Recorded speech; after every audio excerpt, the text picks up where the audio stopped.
Hello, everyone, and welcome to the Scotch and Watch podcast, coming to you today from London and from a special invitation to someone's house. This is my Full of bedroom. this. This is my bedroom. So this is Scotch and Watch, where we have an unscripted chat about all the things that are happening in media and in big tech and how they impact on us. And today we're going to be reporting on the latest numbers from Meta, which are stellar. And then Meta's discussion about what it wants to do next, which is with superintelligence, which is frankly a little bit frightening. And we're going to run through all of that today. And here today, joining me as usual, is my good friend Chris. We're going to be talking about that. But first of all, we want to tell you a little bit about this amazing place. And so I'm going to invite a special guest on. So please, Emily, come join us and tell us a little bit about where we are in London. Hello.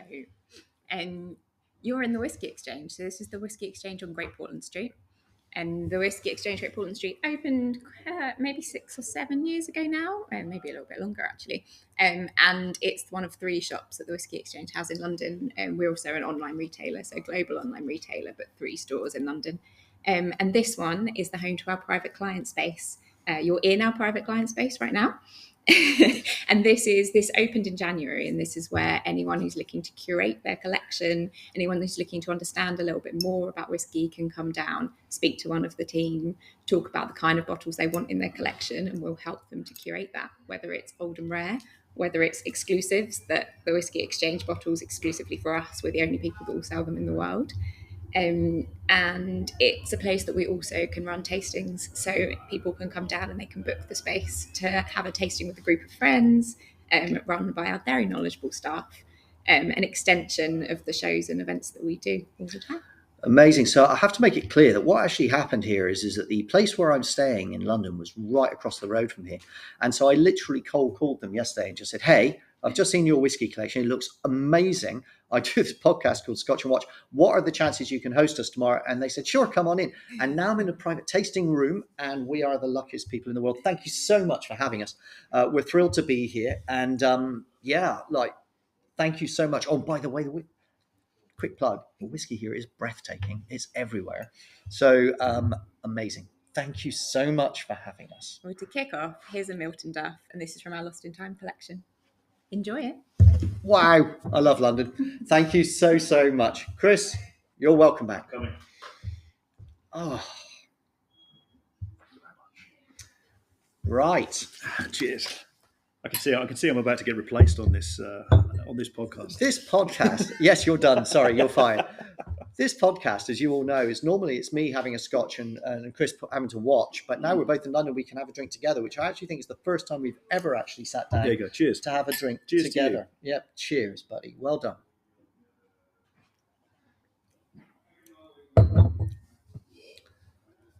All right. Meta. Let's talk about Meta. So, as you know, we follow quarterly earnings. Every 100 days or so, which is a quarter, these tech companies come out with some numbers that make everybody take a deep breath, a bit like Chris and I just did then. Yep. And we have a talk about those and what they actually mean. What's particularly interesting about this one from Meta is that for the first time in probably 8-9 years, Mark Zuckerberg followed up his financial statement with a kind of State of the Union address on what he sees the future of technology going to be. And we've talked a fair bit, you and I, Chris, about his vision for a AI where we have artificial general intelligence. So it's not just AI doing the things that we like now, like ChatGPT. This is when AI becomes smarter than humans and can actually do things that humans can't do. AGI. And so some the tech companies are proud of talking about AGI. Zuckerberg loves that idea.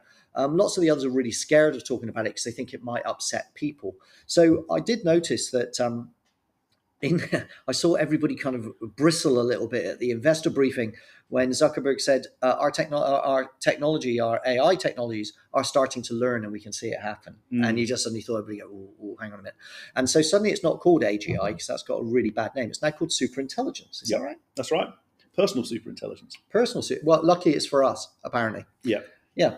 So what did you make of it? Well, in terms of the sort of the Zuckerberg speech, so he does this every few years. He does it at every point where it feels like there's going to be another inflection and he wants Meta to be, it kind of directs that inflection towards Meta's products. Mm-hmm. So you'll remember one from a few years ago which said, it's all about the metaverse. You remember that excruciating kind of Nick Clegg and him in the metaverse conversation? Yeah, I do. So it's this one. I think the things to pick out probably are he directly comes out and says Meta is about personal superintelligence. It's about you. It's about you becoming more connected and more creative.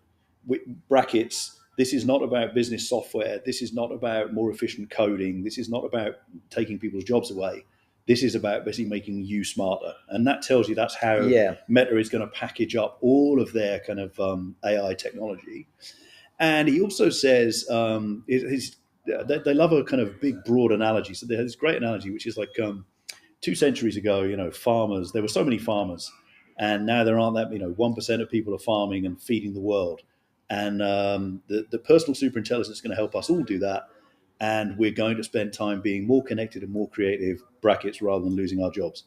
So it's a very sort of traditional kind of Facebook thing that every few years there's this resetting, and that's where they're aiming right now. It's a really heartwarming narrative, isn't it? Because about 20 years ago, there used to be a load of journalists, and then there's hardly any journalists anymore. I wonder if those two things are connected in any way whatsoever. But I think, look, the takeaways for me are, I genuinely think that some level of AI is clearly going to happen. And I think that's going to be a net good for the world, right? I'm already using ChatGPT more than I use any other kind of search. And I'm using lots and lots of different tools to assist me with trips and various other things I'm doing. And it's very, very useful. It has great utility. I'm not really seeing any monetary benefit for me out of it. And I'm not really seeing any giant leaps in science yet. Maybe it's just too early for that. Maybe we're going to get there. But what I am a little bit worried about is when Mark Zuckerberg says our AI is now teaching itself. He actually explicitly says in the investor briefing after he's released the numbers that the superintelligence is going to need to be so smart it can't be taught by humans because humans aren't smart enough to teach it. Yeah. So we have to teach the AI now with the humans so the AIs can become smarter than the humans. So the smarter human AI can then teach the super smart AI to be super smart. And this is how the thing goes. But this all feels a little bit edgy for me. It makes me, well, actually, it doesn't make me a little bit nervous. I want to be clear. I'm extremely nervous. Yeah. Well, first of all, you should remember that they always, if you look at exactly what people say, they're always saying it feels closer than it ever has. It's getting closer. It's getting closer. It can only be a couple of years away. And so that always says this quite often happens with technologies. They may get there in the end. They may never get there because it may be something that we're always a few years away from getting to it, and we keep finding new reasons to reinvest. There's quite a lot of capex, as you know, being poured into it, and the rationale for pouring that capex in has to be that we're going to reach it.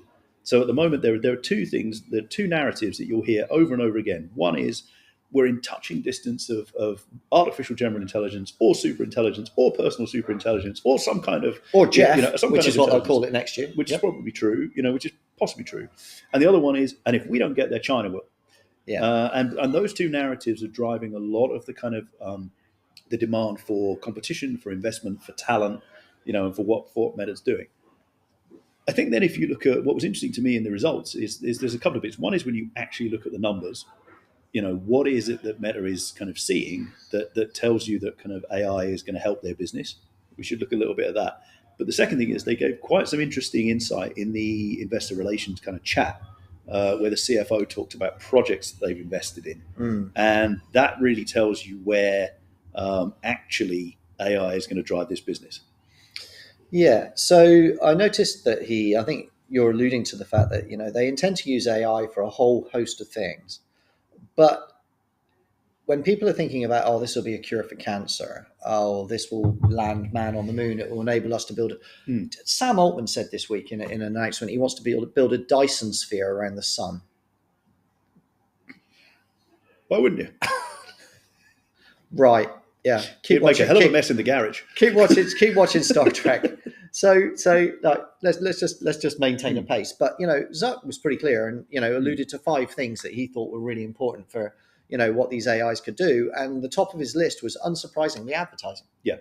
So it isn't necessarily about solving cancer; it's about serving you more ads to buy more dietary pills on Insta, right? Yeah, I mean, he basically, when you look at the things he's talking about, he's saying we're going to use it to create more attention. So we're Yep. going to work out what videos you want to watch and make sure you watch more of them. Mm-hmm. So that creates an audience. Secondly, it's going to deal with ad serving. So it's going to make sure that the ads that you see are the most relevant ones, so that you're more likely to click on them, so they work for advertisers. Yep. And the rest of it is sort of about optimization, and then it's about glasses. It's about wearables. So you're right. I mean, and it's not to say I always think I'm pro technology, right? I do believe that AI will make a massive gift to progress, and it will make scientific discoveries, and it will change the nature of defense and all those good things. But we're focused on what it's going to do for the media, and what it looks like it's going to do for the media is make the biggest technology platforms more able to keep an audience within their four walls, more able to monetize them. And you see some of the numbers that are in here. I mean, it's an unbelievable performance when you look, certainly over 2 years. Mm-hmm. If I said to you that Facebook has effectively put 50% on its revenue from 2023, if you look at Q2 23, Q2 25, 50% up, right? On numbers that are already enormous. Yeah. And so that is really what AI is in service of. And I think when they will talk about, as they have to, like any consumer company, you try and position your, the best product for your consumer. This idea of personal superintelligence is basically underneath it saying, stay with us. We will help you be more creative, in quotes. We'll help you see the things. We'll help you connect, because that's the power of Meta to make money. Well, there's a danger, though, isn't there? If you live in a bubble, then you think that's the only thing that matters. I remember early on, people used to say to me, "Oh, Ricky, there's much more to the world than journalism," right? I was like, "Yeah, but I'm a specialist in journalism, so I talk about journalism all the time because it's the thing I care about most, and that's going to be my contribution." Now, I appreciate there's a million other things going on in the world, like not least of which a pandemic, but I don't have any contribution to make to that, and so I don't think you can really criticize Zuckerberg for being so focused on Meta. But there's a big world out there that isn't Meta.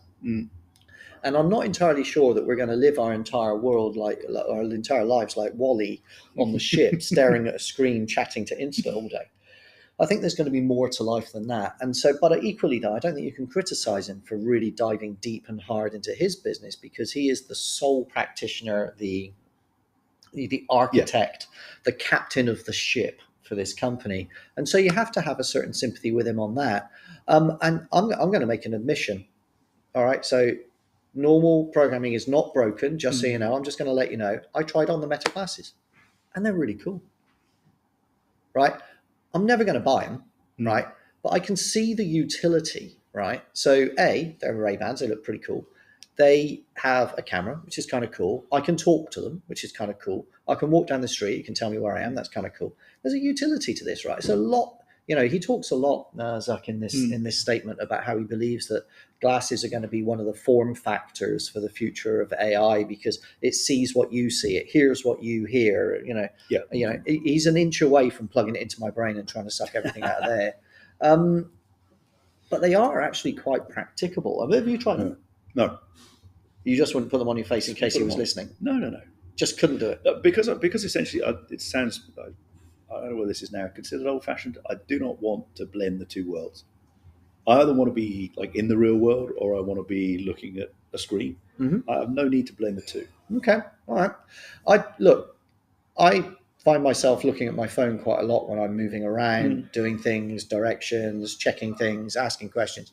I did find the utility quite interesting, and they were actually a lot better than I thought they'd be.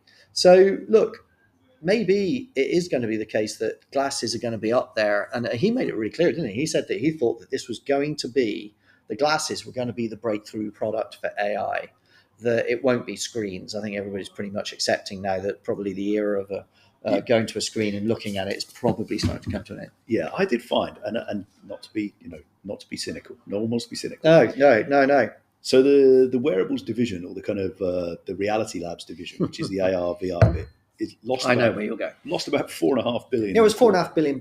Yeah. Yeah. They put it in. That was the big capex. So in the last kind of missive of this type, what Mark was talking about. Well, Mark, What- our mate Mark. yeah, Yeah. what he was talking about was He's on the phone, actually. Do you want me to this big kind of move towards wearables, and it was going to be about glasses, and it was going to be about, and that's what it was going to be about. They put a lot of capex into it. They did. So I do feel, I can't help but feel when they're talking about that as if I were Facebook or Meta, I'm looking at Facebook, I'm looking at Instagram, I'm looking at WhatsApp, and I'm thinking every single one of these things is tied to a phone.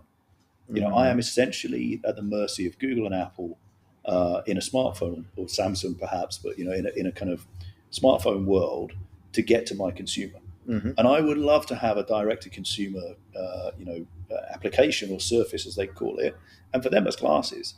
So I can absolutely see why glasses is kind of woven into the narrative. It does always slightly feel to me like, you kind of, if you follow the train of argument, I'm not sure it always ends up as the logical next play. Yeah. So if you're Meta and you don't, why would you as Meta not want to be reliant on phones? So who runs phones? Let's have a think, Okay. right? So Apple makes half of the phones, Mhm. and Google makes half the phones. Yeah. Or powers half the phones. Yep.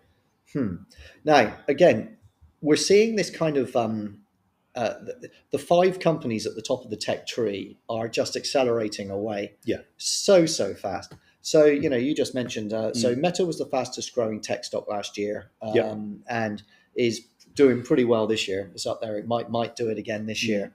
Although I did see that Microsoft passed $4 trillion Yep. in market cap, following Nvidia, which is also already at about 4.2. And then Google, and then Apple, and Amazon a little bit down the chart. So you can see that these five are now fighting it out for the whole top of the tree. There's no, in fact, there's virtually no tree. No. There's no trunk. There's just the whole tree, which is just those five, right? Yeah.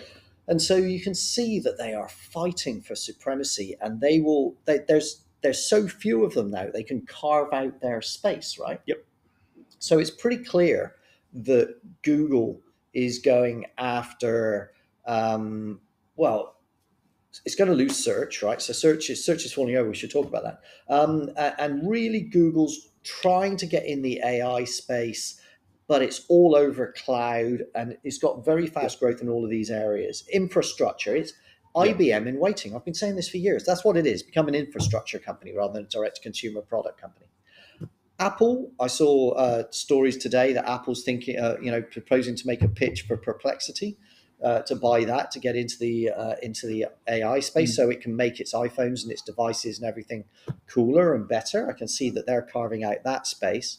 Amazon, kind of interesting. Amazon, I think they're owning the retail space, and they're going to continue to own that. So Meta's trying to find its space in social and trying to create its platform or its screen, its surface, which it seems to think is glasses. Well, I think it's naturally carved out. It's kind of is that what it is? Do you think they're trying to carve their spaces? Yeah, they've naturally carved out. They've got a space in social, but that from a strategic perspective, they've always got this weakness, which is if suddenly someone decides they're going to shut them off on the phones. So if Apple decided, if there was a court, let's assume there might be a court hearing at some point in which Meta was seen to have behaved badly. Like the one in November. Or they overstep on their consumer privacy. The one in November? Like the one in November. Or they overstep in some way on consumer privacy in the EU, or they do some other thing. And effectively they get shut off from the phones or shut off from the locations. That's it. Yeah. So what they don't have is in some ways the sort of back office business for Google Cloud is massive. Microsoft has productivity software. Apple has the actual hardware. Facebook's back office business at the moment is Reality Labs. It's a loss maker. So they're in a slightly different position. Not to say that I wouldn't want to be sitting on, what was the revenue, 46 billion or 47 billion of revenue in the quarter, 18% cost of sale. Yeah, which is a pretty good business to be in. No, it's a good business. I did note, though, and I'll say it again, is that Meta's also exposed a little bit on where it makes its money. So 99% of its revenue came from advertising. And that was it's on three platforms, really. They've matured ads on Facebook, and that's pretty much running out of steam. It's got loads of it makes most of its money now from Insta. Okay. And then this past quarter, they launched ads on WhatsApp and also on Threads. And so you can see that they're trying to use all of the inventory that they have to place ads on it.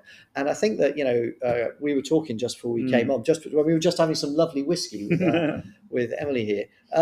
The challenge that Meta's got is that there is a finite, even though their audience is massive, 3.5 billion people and more, it's still finite. And there's only so many ads you can keep placing on those devices to keep making more money when you're so reliant only on ads. Yeah. Because eventually you get to a point where the product is so degraded by ads, it looks like some of the newspapers that we work with, because you're so desperate to make some more money. And there were more numbers in these today, which was the third quarter in a row that I've seen both ad load and the price of ads rise. What did you make of that? Well, there's three numbers that they use, which I think tell you pretty much all you need to know. So the first one is what they call DAP, which is like daily audience across all their products. Yep. And this is essentially a family number. So it's anyone who on a day goes to either Meta or WhatsApp or Instagram or all the rest of it. Yep. That went up in the quarter by about 6%. So it was 3.27 billion to 3.48 billion. I mean, it's still enormous. 6%. Yep. But you're not adding. Be careful with that, because what they're not saying is we haven't added more people. What we've got is more people using one of our family of apps on a daily basis. Yep. So they've stopped reporting now the total number of people that they've got. Yep. And that means it's all about trying to get people. One of the other things we talked about in the release and in their kind of technology stack is more things that mean they can get people to use other things in the family. Right. So this is now about multi-app, not growing the total amount of people that they've got. Yep. The next thing is, if you assume that like the total number of people is probably, they ain't making that many more of them. Population is declining. So you look at that. Then you're looking at kind of ad impressions, and you're looking at the ad price. And to be fair to them, they quote both of them. They basically say globally, ad impressions went up 11% year on year. Yep. And the ad price went up 9%. Yep. So normally you can do kind of one or the other. You can push the price up, and ad impressions will tend to. If you were a publisher, if you go down the road here to Fleet Street, and to Canary Wharf, or you go to Kensington or whatever, and you say, guys, we're going to put the price up unilaterally by kind of 9%. What do you think will happen? And the ad team is not going to put his hand up and say, I suspect impressions will go up by more than that. Yep. So ad impressions up 11%, price up by 9%, and that drives all of the revenue that you see. That's right. Interestingly, if you strip out Europe, so in their sort of definition of the world, Europe and the UK is the same market. I know there'll be people on the podcast who say we're not in, but we are. You look at Europe, slightly different picture. 6% up in ad impressions, but 17% up in price. Interesting. Some of that's the dollar, and they don't actually currency adjust as much as some of the other tech companies do, but it's still saying that basically prices are really going up at the same time as we're getting more volume. We're holding this, the same amount of people roughly, and that's an interesting kind of position to be in. Well, you know what I'm going to say about that, right? You're triggering me on purpose. So look, the test for antitrust, bearing in mind that Meta's had one antitrust trial already, which is proposing to break up WhatsApp and Instagram and rip them out of the Meta family so that Zuck's left with Facebook, and you can go and compete with that one, okay, rather than relying on other people's ingenuity to grow your business. But one of the tests for antitrust is, are you able to continue to raise prices on your product even though you're diminishing the quality of the product and diminishing the ability of your competitors to compete? Now, any one of those, those two, the last two, okay, are you degrading the product and still putting prices up, and are you stopping competition? Either one of those is a test for antitrust. And as far as I can tell, based on what you just told me, because you've deliberately told me to trigger me, is that all three of those are a yes in that scenario. And it's not even hidden.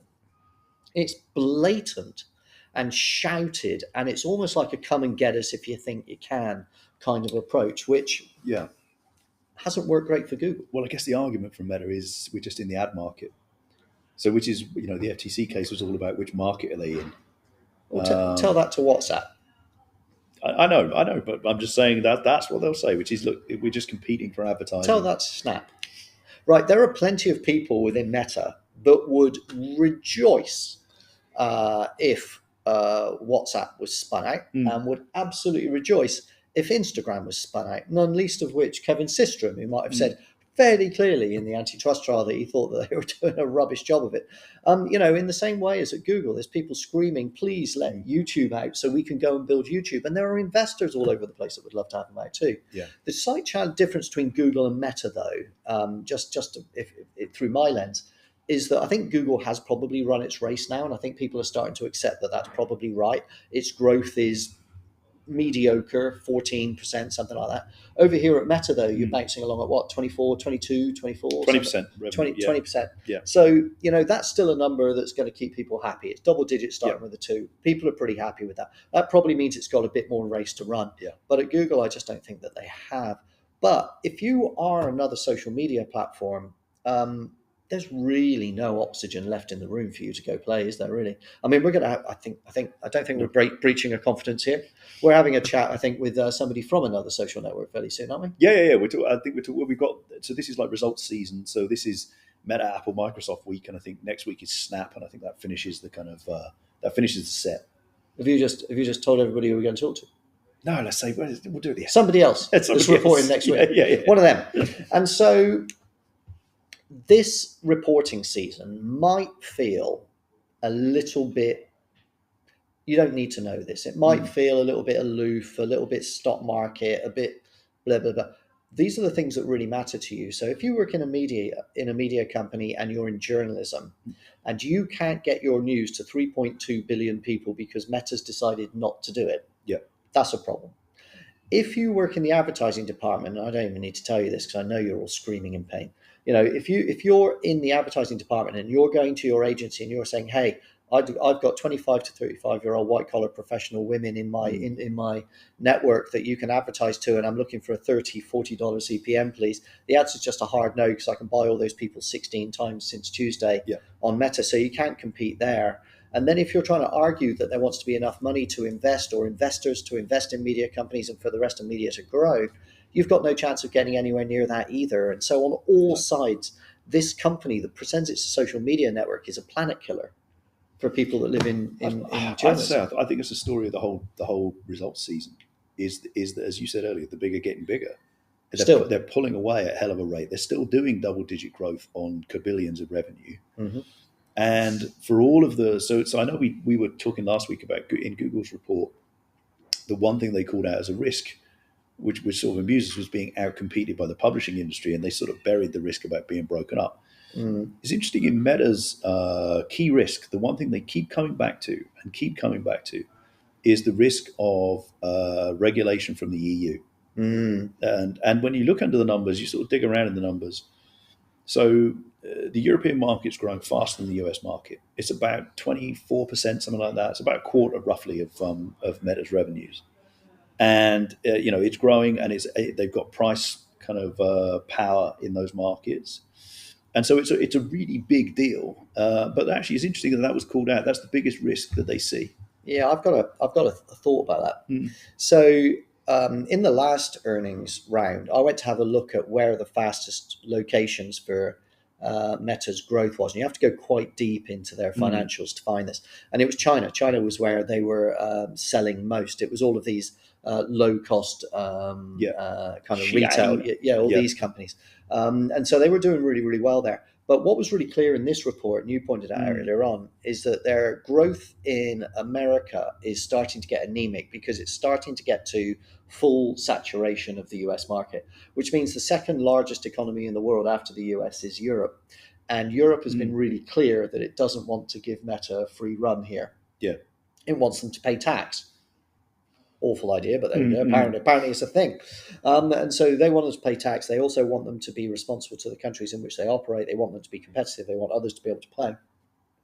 And so I can understand actually that, their kind of risk analysts would be saying, well, if we can't do growth in the States and we have to do growth in Europe, anything in Europe that stops us growing at the pace we've grown traditionally without any rules or kind of reins means a real risk to us, right? Yeah. Well, it's interesting. So this thing they specifically call out is about this low targeting advertising. Yes. And this is something I know there's talk about this in the UK as well, which is is there kind of something underneath fully targeted advertising? Mm-hmm. And this is a conversation with the EU around sort of GDPR and other bits, where they're kind of saying, well, look, you have to offer people an alternative to submitting to personally targeted advertising when they sign up to your services. And Facebook, Meta originally says, no, I don't really think we do, because that's what the service is. And the EU says, no, the service, we're not saying you can't serve advertising. What we're saying is this kind of this extreme kind of level of data-driven targeting should be explicitly opted into, rather than being something that I accept once I come through the front door. That for Facebook, because if Meta ends up in a situation where it's not data driven kind of personalized targeting advertising, that's just not their business. That's not where they make their money. So that's the threat I think that they're looking at. And it's interesting that every publisher in the UK and in Europe, puts up these kind of GDPR consent notices at the start, and people go, whatever, no, I'm not going to consent to being tracked. And most of the publishers that work in that space absolutely diligently then follow that and stop targeting. Whereas you sign up once to Facebook and you're asked about kind of, or Instagram, whatever, you're asked about, do you want to sign up to the service? And in the terms and conditions, it says part of that service, my friend, is, everywhere. We're everywhere. There's, as we've talked about before, very low understanding about how much you're tracked across the internet by metapixels. Yeah. And that's part of their kind of the data harvesting kind of program that they run.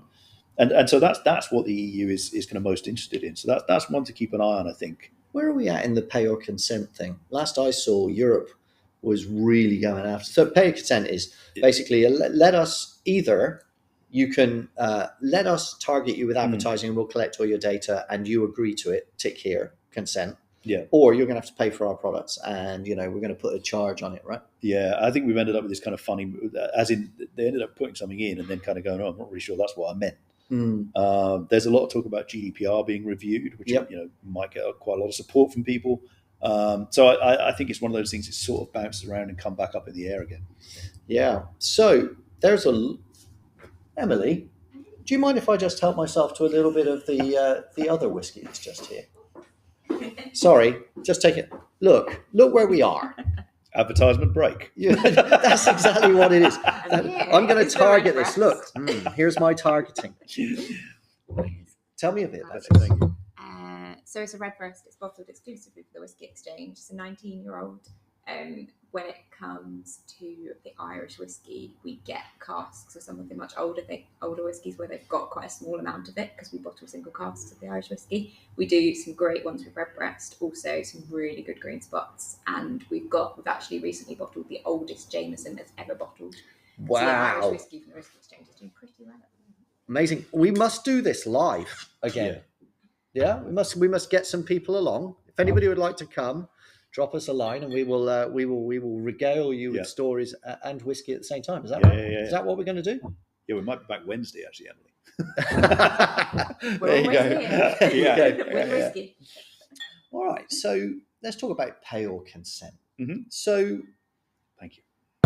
The idea that you have to pay for social media feels, thank you so much, feels so completely ridiculous. Mm-hmm. I wonder if that was the original logic. The logic was, why don't we say pay or consent? Because everybody's just going to go, that's ridiculous. I'm not going to pay. I'll just consent. Yeah.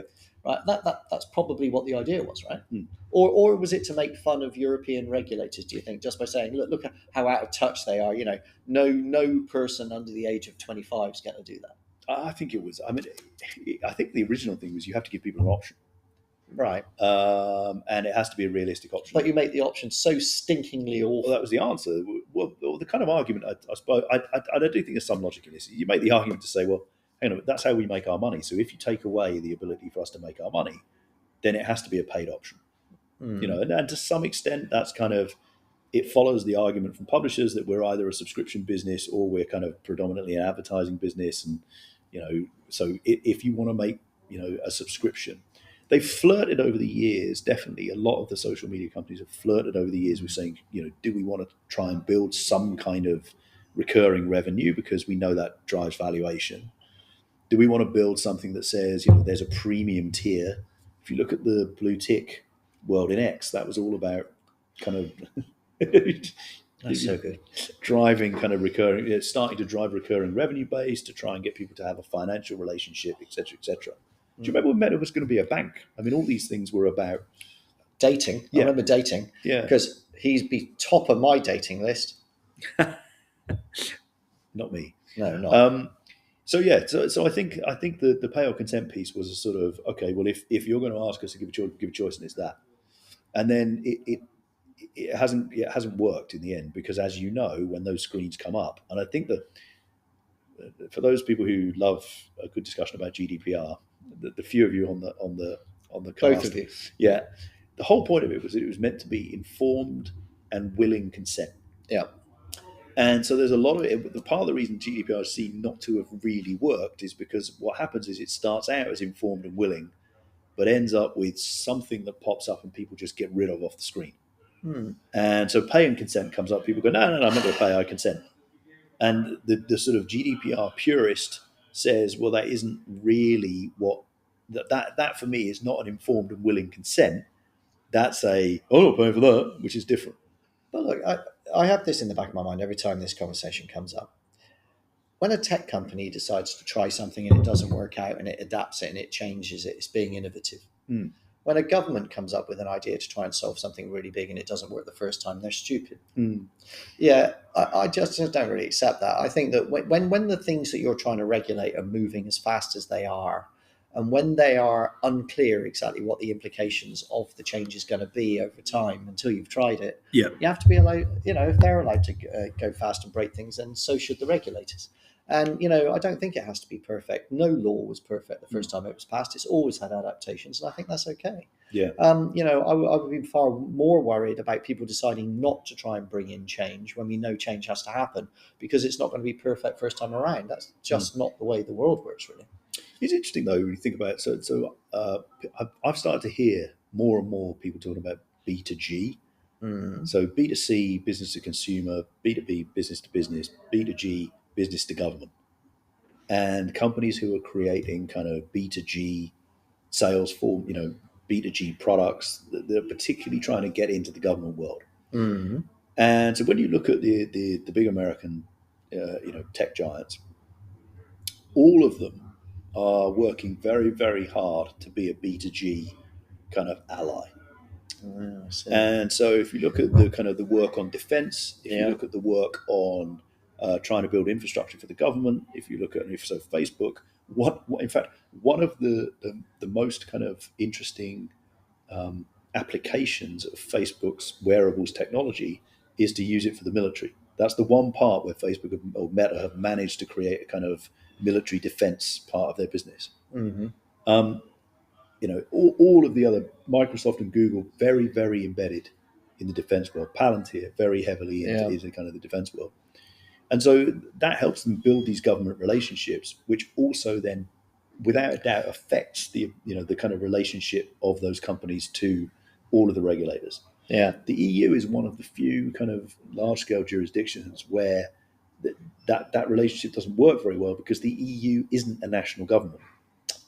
And that's part of the reason why there's this sort of slightly different regulatory kind of setup, because it's divorced from, they're purists in some way because they're not actually in each of the territories.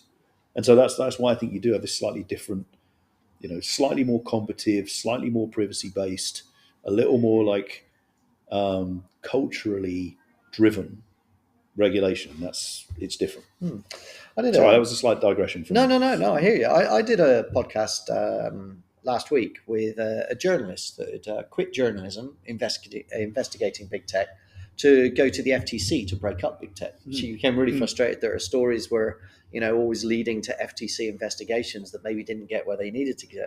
And so she actually went over to the other side. And she was, one of the conversations that we had in that was, I was like, we have a situation where we have global tech companies and we have national governments. And these two, it's like a jigsaw set that just doesn't fit together. Yeah. And so, you can't enact a global change. You have to have multiple different national changes. And that's an absolute dream for these tech companies because it ties them up in legal discussions forever and ever and ever. And that's fantastic. Gives them a great get out of jail free card with their investors. Well, how are we supposed to know how Belgium's going to behave, right? Yeah. It's just the best thing ever to just keep avoiding it. Which is brings me back to Google, actually. I want to talk about two things with Google. So the fact that Google has lost don't know if I've mentioned it on here recently, but they've lost 3 antitrust cases in a row. That's like 1, 2, 3. That's more than the English football team, the English women's football team. Congratulations, girls, brilliant. Lionesses, go you! They were at Oasis with me at the gig the other day. I wondered how you'd get that in. Yeah, I really had to fit in. And so well done, girls. And so Google has lost in America, not in the world. It's lost in America, but the whole world is ready to benefit from them losing in America. So even though it's an American jurisdiction, law and ruling, it may well have global implications. That's interesting. If that happens, then I think that suddenly things get a little bit interesting. So, there are several European countries just up the road from here, because I know you know you're not part of Europe, but you're near. Geographically. We are part of Europe. We're part of the EU. It's different. Okay, all right, there you go. And then, I'm looking at Canada and Australia. They're all saying we're going to come right in behind this American ruling. So that's interesting. So for the first time ever, we got an American ruling that the rest of the world may come in behind. And as I said, we've got a Meta antitrust case that's completed that we're waiting for a ruling on. If they lose in America, I'd imagine every other national jurisdiction will join in. And then we've got other antitrust trials following in behind that with Apple on privacy. And then we've got Microsoft, and then we've got Amazon. And so I actually asked this Shoshana, her name is Shoshana Wadinsky, whether it was time for us to have like a global FTC or a global DOJ, because we have a global economy around digital, right? Now, I know it's going to be an absolute nightmare to police, but it's effectively the United Nations of technology. And if AI isn't a trigger for that, then I'm not really sure what is.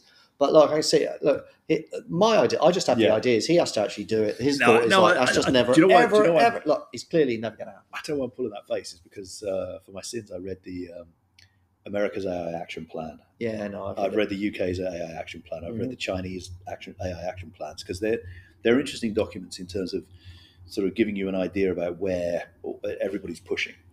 One of the bits in the American plan is basically, to paraphrase it, you're either with us or you're against us. We're either going to win this race, or China's going to win this, or our adversaries (brackets China) are going to win this race. And we basically don't want our allies to be using technologies that are created by our adversaries. So there's a line in it which says, we're going to work on trying to export the full stack of American AI technology. By full stack, we mean the hardware, we mean the software, we mean the applications, we mean the consumer products, and we mean the standards. And we're going to export those to all of the people that we determine to be our allies. And you will be given a kind of full stack export license to say you can work on these things. And or you're not going to do that, and you're not one of our allies.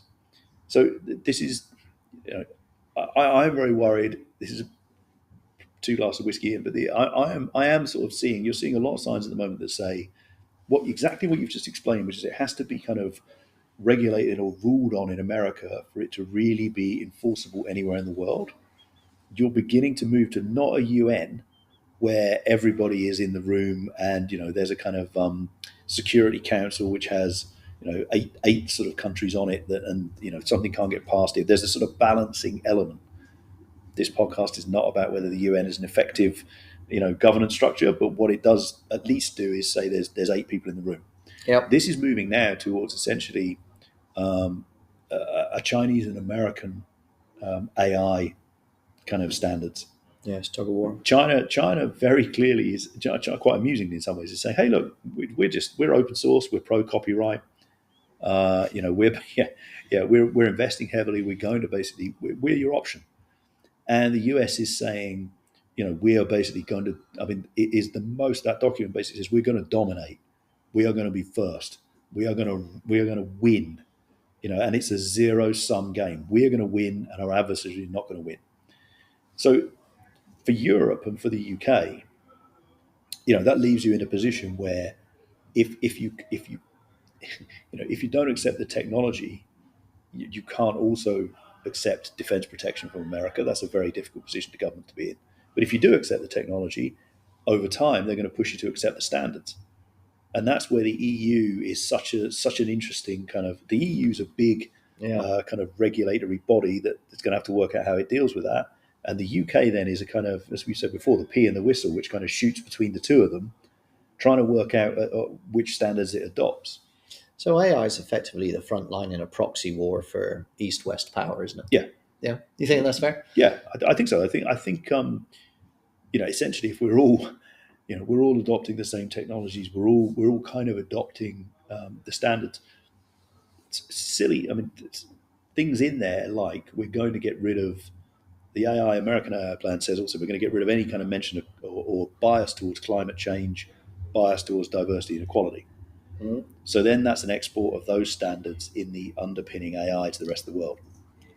See, that feels like a flaw to me. That's going to, a lot of people in the world will not think that that's an acceptable limitation. No, but the people who think that it should go the other way, every 4 years they're going to get it, and then it's going to change to be that's so you're essentially like programming the entire kind of world of media based on whatever the president decides. That doesn't feel to me like a place that we want to end up in. No, I'd agree.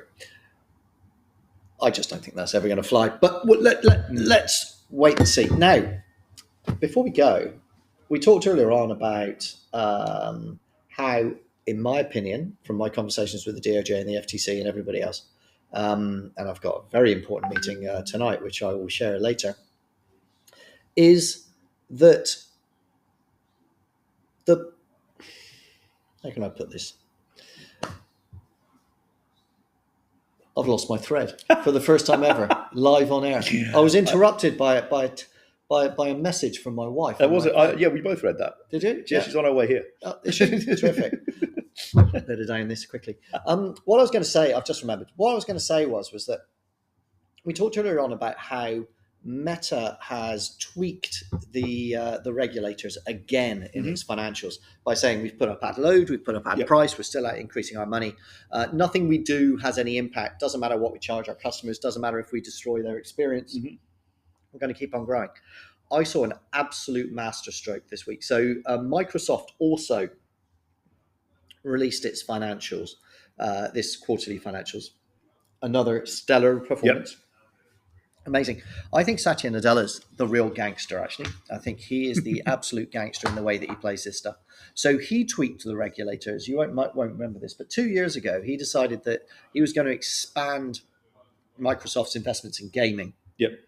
And so he bought a company called Activision Blizzard, who are a games maker, okay? And they were the biggest games maker in the world. They make Call of Duty. They make a whole ton of other games. And he bought it, and the FTC were furious. And the FTC immediately stood up and said, we're not going to allow this to go through. It was a $63 billion deal. And Microsoft appealed, and Microsoft won. And I remember when it happened at the time, everybody was just like, this whole new DOJ, FTC thing's lost at the first hurdle. Yeah. It's got nothing. It's going to get nowhere. And I watched them, and their reaction was, no, it's okay. We said no. We think it's a mistake. A judge or a ruling has come in saying it's okay. Time will tell whether that turns out to be not. I loved what Satya Nadella's done. So he knows he's tweaked the regulators. Okay, so he knows that they've got kind of a black mark against his name because of that incident. Yeah. So what he did, and he announced it in his financials, I don't know if you saw this, he said, we've decided now that the games that we make exclusively for Xbox, which is its gaming platform, we're now going to make available on PlayStation and all of the other platforms as well, Nintendo, Switch. Yep. And this, my son, right, who's a mad gamer, was just like, that'll never happen, Dad. That's never going to happen. That's like, you have to buy an Xbox if you want to play this game. You have to buy a PlayStation if you want to play that game, right? And he said, no, we're now going to make games for all the other platforms. He actually announced this about 6 months ago, and it didn't really get as much coverage as I thought it should.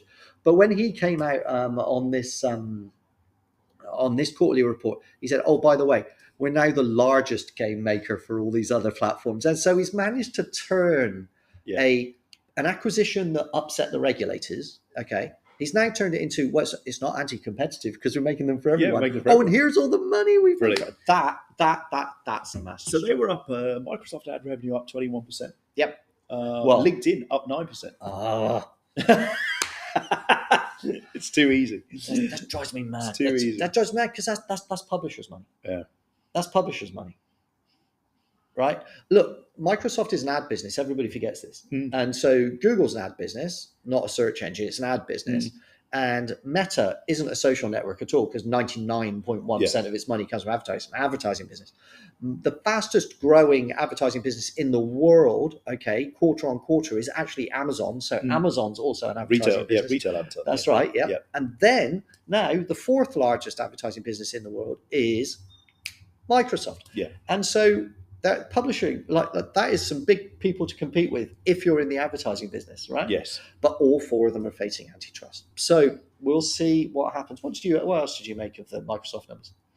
I just think when you run through their numbers, you realise just how much money they make out of them. Obviously, they're a massive business productivity software company, and they still have the Xbox business is huge. And you forget they're big enough that you forget they've got some of these parts of their business which are still, huge kind of contributors. Oh yeah. Office and all those kinds of things. Massive. Yeah. So I was surprised. I have to say, I was surprised at the rate of growth of just the kind of productivity products. So like Microsoft 365 is growing like buggery. Yeah. So yeah, and I was trying to think. I wonder whether people buying more Microsoft kit than they were. I don't know. No, I had a read of that, and so they charge good money. They're very expensive, these products, right? You buy them, but people buy them, and enterprises buy them, right? So that's the real value. Yeah. But what they've done is, and this is the second thing that I think that Nadella has been an absolute brilliant strategist on, is that he's very quiet. You don't really see him much. He doesn't get up and wave a banner and shout and scream and cause trouble, but quietly in the background, he's just streamlining. He was asked by one of the analysts in the after he presented the results. They have this quiet session with analysts, and they ask them questions. There's a guy from JP Morgan said to him, what do you think is most important? It's a really good question actually from this JP Morgan guy. He basically said, what do you think is most important? Is it the quality of your AI, or is the user experience of your AI? And Nadella said, well, the AI works, so it's really about how we integrate it into our products. And so he's integrated it very, very subtly, but very cleverly into the whole Office suite, into the Edge browser, into Bing. And so he's been very subtle about how he's taken it. And so he's taken $13 billion of investment in OpenAI to give him a head start. Yeah. Then he's come in with his own AI products behind it and kind of pushed OpenAI out a little bit. Yeah.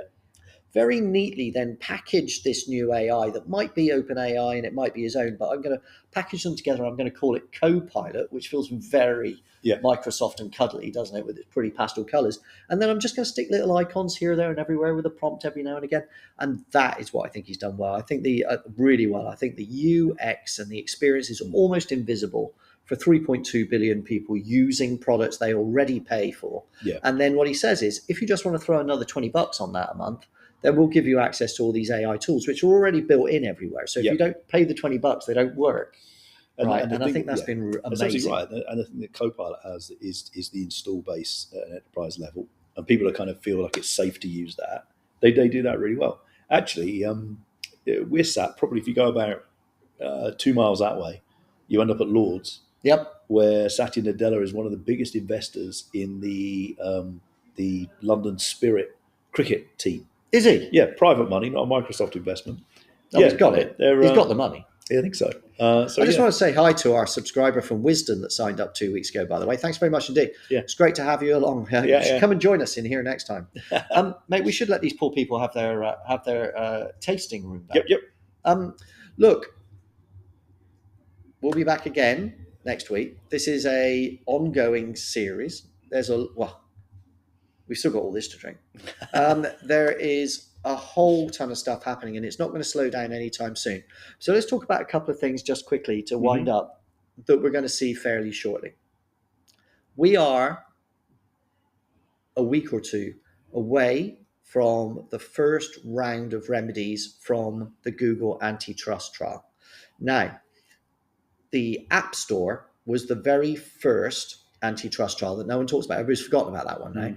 Epic Games decided to sue with with a whole load of US states, and the DOJ went after Google for monopolizing fees that it charged within the Play Store at 30%.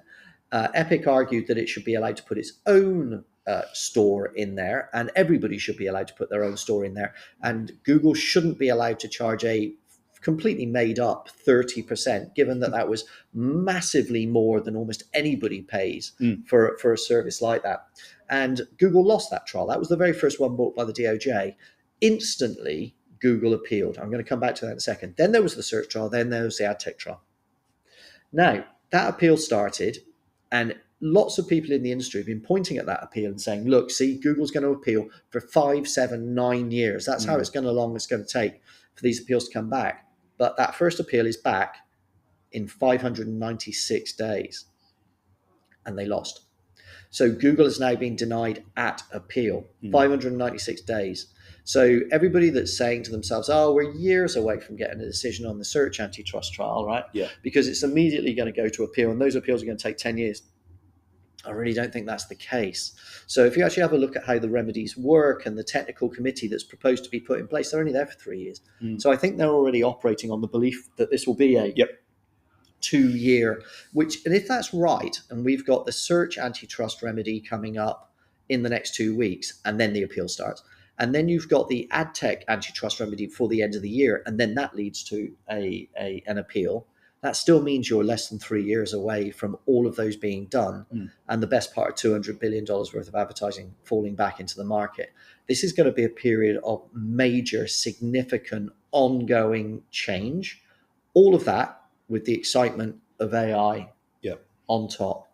So as an industry, can I please make an appeal that when the antitrust trial remedies land, take care who you listen to, because disinformation is going to flood into the industry. And there are going to be a whole load of people that have a vested interest in dumping disinformation and misinformation into our industry, not least of whom the companies that are being broken up and disassembled, because they want to protect as much as they can. I'm getting phone calls all the time from people saying, I've had Google on the phone asking me to renew my deal with them for the next 5 years. Should I do it? It's funny that 2 weeks out from the antitrust trial, right? Just stop, take stock, listen to what happens, and then be very careful about where you choose to get your information from and who you believe, because bad decisions made now might have implications for a long time to come. So let's let the DOJ do its work, issue its announcements, and then let's sit down as an industry and review. What date are we expecting that? August 15th is the number I've heard, Okay. or the date I've heard. It's not locked in. It's up to the judge. He hasn't got me on speed dial. He's not hassling me about it. But look, he's got to go fairly soon, because very soon all of his legal team that he works with to do this are all going on break. So they're only booked for a certain length of time. So we are less than 2 weeks, I think, away from that remedy decision. When it happens, we'll be straight back on. But just be careful. And also, can I also advise, because I've been in some of these before, a bit like this, is that just because someone in your office says that it's true doesn't mean it's true. Go check, all right? Because there are places to go and download the court papers. There are experts that were genuinely at the case. There are people that have your best interests at heart. Let's just be very careful in a period of extreme chaos and quite frightening change. Let's choose where we get our information from. We're journalists. We double source our information. Let's make sure we double source our information about our own industry. Yeah? For the avoidance of doubt, I'm just a money guy. Between us, I'm sure we'll help. Look, thank you very much indeed for coming along. Thank you to everyone here for hosting us. We've had a terrific time, and we will be back again soon. All the very best.